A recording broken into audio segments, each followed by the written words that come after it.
Hi, I'm Dr. Rob Clark. I'm a licensed clinical psychologist, and this is Dr. Dawkins.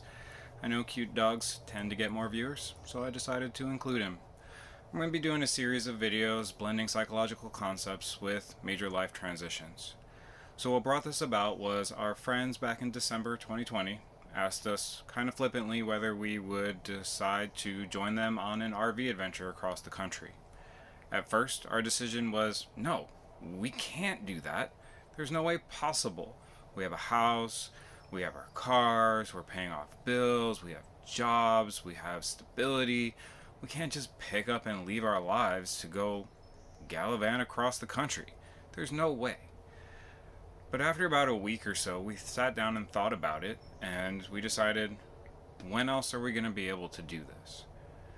So, over the course of these videos, I'm going to be blending the idea that psychological concepts apply to various major life transitions. Whether you're picking up and moving across the world to Germany, whether you want to start a nonprofit horse therapeutic riding center, or whether you want to start a new job that took you 6 years to get.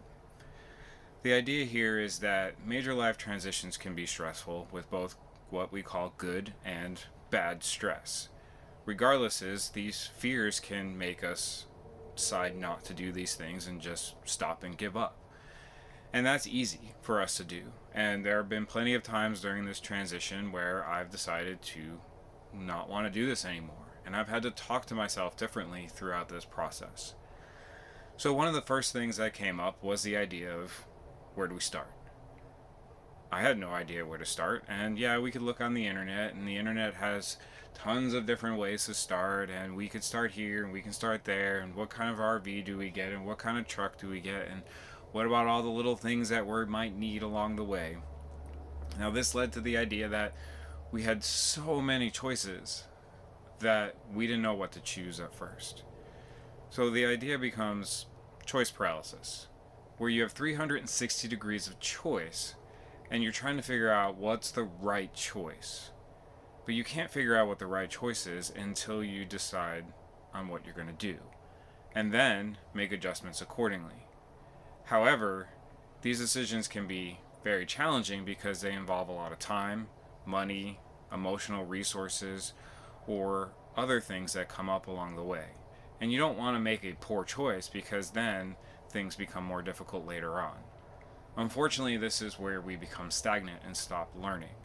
We're afraid to make mistakes. We've been taught that success is more important than failure because we want to learn to be rewarded for things. And every time we make a good choice, that means we get to get a little bit of a dopamine hit, get a reward, and say, oh, look, I'm good.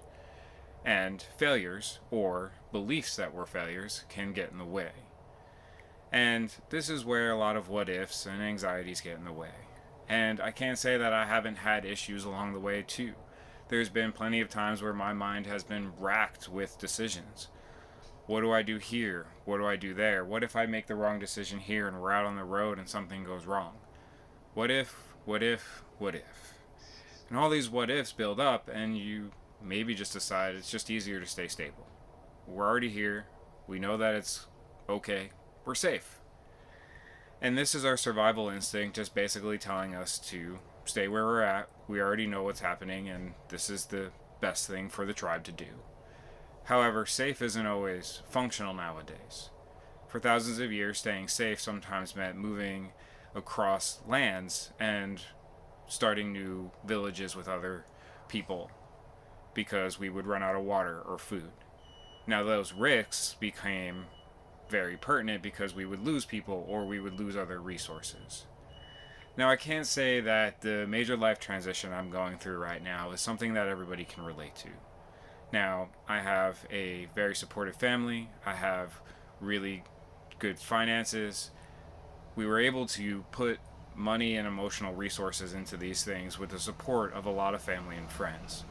Now, not everybody has those, and I realize that my position isn't the same as everybody else's position. What I'm hoping is that when major life transitions come up, is that the concepts that we're talking about here will help people make decisions about how they want to proceed with their lives based on what they value rather than being stuck in fear. Now, fear is an easy motivator. It will keep us from doing things. However, when we stay there, we often don't move forward or change directions. And even 1 degree of change can drastically change how our outcomes are. However, the idea isn't that you just make one decision. It's you make one decision, you stop and reassess, but then there's another choice point, another 360 degrees where you have to decide on what's the right answer. And some people have a difficult time getting to the next choice point because, well, what's the purpose if I'm just going to get to the next choice point and have to do this all over again? Why should I bother going and making this decision if I'm just going to have to be stuck making another overwhelming decision again? And so the idea with this is to try to make small choices along the way and then reassess, becoming better and more practiced at the idea that choice paralysis is common and can limit us, but it doesn't have to. And so what we can do is work on the idea that there is no right decision. There are plenty of right decisions. There are also plenty of wrong decisions. However, these decisions you won't know whether are quote unquote right or wrong unless you make them and determine the outcomes. However, what we end up doing is that after the outcomes, based on whether they had turned out well or poorly, we tend to use hindsight bias and look backwards and say, well, I shouldn't have made this decision if it was turned up the way I didn't want to turn up. Or I'm glad I made this decision if it turned out the way I wanted it to turn out. And so we look backwards and decide that our decision was good or bad based on the outcomes rather than based on how we value life or what we value in life. And then we create a log of evidence based on how good or bad we make decisions based on post hoc evidence or evidence after the fact. And then what we do is, if we continue to fail or we continue to make poor decisions based on our after the fact hindsight bias, that we create a log of evidence stating that we make poor decisions. And our brains are naturally wired to pay attention to quote unquote the negative or the things that turn out poorly because that's a survival mechanism that we're supposed to have built into us. And so what we can do to kind of work with this is to decide on how we want to get to the next choice point and then sit down and make another decision on how we want to get to the next choice point and then make another decision on how we want to get to the next choice point, knowing that there may not be rights or wrongs, but only outcomes that we decide to label as good or bad. So I hope that this series of videos can be helpful to some people. I will be tracking along as we travel across the country and going through our own transitions about learning how to be flexible when life throws us things that we're not quite sure of. Now, this is a new adventure, something that my wife and I have never done before. And so we're looking forward to both the exciting parts of this, but also the learning parts.